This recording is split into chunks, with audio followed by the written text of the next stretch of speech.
Can't see this thing 1546. Pirating Yourself, Brenan-Comey Bone, Leveling Up Arcades. This is a series where I summarize rantatonne posts made up of at least 3 things that I've read, seen, or heard. First question. If paying isn't owning, then is piracy stealing? Yesterday I entered the Stop Killing Games movement, which at its core is just requesting from gaming companies who have switched to digital games, always online games that are actually on their servers. They're just asking them, for future games, can you please have some dispensation or some ability that when it's no longer profitable anymore for you to host it, don't just shut it down and have people lose access to the game, lose all the save data. Can you just have some sort of arrangement where the people who've already paid for it can still use it? As expected, the gaming companies and people defending them and misconstruing what's being asked for by the Stop Killing Games movement to say, oh, it costs too much money, you expect us to go back and put games. They're not even asking about going back. They're saying in the future. A related video by How Money Works is talking about online piracy is coming back. I think people were okay enough with not having physical copies of things anymore, as long as they can still stream it or access a library that's not physically there, or sometimes we're getting digital copies. But now that's even going away and access to it can go away. I think people are getting more comfortable just going back to just sailing the high seas. And on the topic of going back to things that were closed and bringing them back out, is Trump still talking about Russiagate? With Trump administration recently just announcing something that might be closing the gates on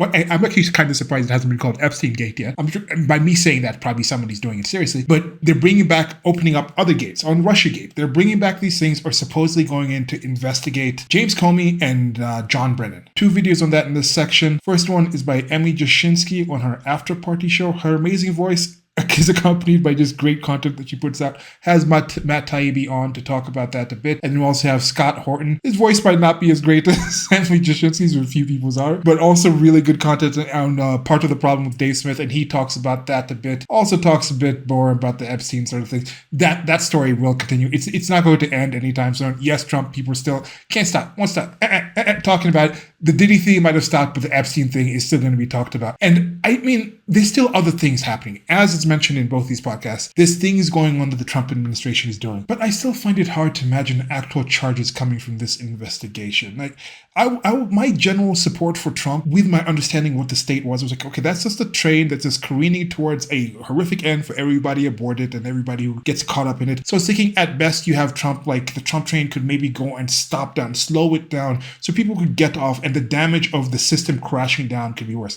But some of the things happening, I'm like, are we going accelerationist now? Is that where I should just kind of support? Because regardless of how unprecedented Trump is as a politician, his administration, the people he's putting in, the other people who've been profiting from the way the game is played right now are not just going to put down their controllers and like some bully you just roused from like an arcade game, and then you can run off crying like, oh my god, somebody is taking me down. No, they're still playing the game. They're still holding controls. Taking us into the last section, what would make you more likely to hang out in an arcade? There's been somewhat of an inverse of dynamics happening in the companies or industries that serve people who play games versus the industries that serve playing games with people. In the past, you needed to go to an arcade to play a lot of games on the best hardware, the latest games. But now you play at home, you have a much wider library, and the hardware is normally as good, if not better. On the other hand, for the people who used to playing IRL Risk with people's lives, they used to do it in smoke-filled rooms in their own private residences, but now they kind of have to come out in public and do it on a much wider social-political stage. Industries in both sectors are adjusting to meet the demand.